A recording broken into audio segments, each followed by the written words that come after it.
Welcome to Asia news Telugu. నా పేరు హారిక. నేటి వార్తా ముఖ్యాంశాలు. అనకాపల్లి స్థానిక ఉడ్డుపేటలో ఉన్న హ్యాపీ కిడ్స్ ప్లే స్కూల్లో స్నేహితుల దినోత్సవం ఘనంగా నిర్వహించారు. ఈ సందర్భంగా చిట్టిపొట్టి చిన్నారులంతా తమ తమ స్నేహితులకు ఫ్రెండ్షిప్ బ్యాండ్ కట్టి ఆప్యాయత అనురాగాలతో మిఠాయిలు తినిపించుకున్నారు.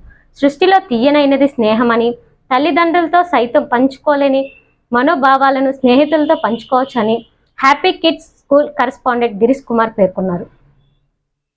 Happy Friendship Day! Happy Friendship Day!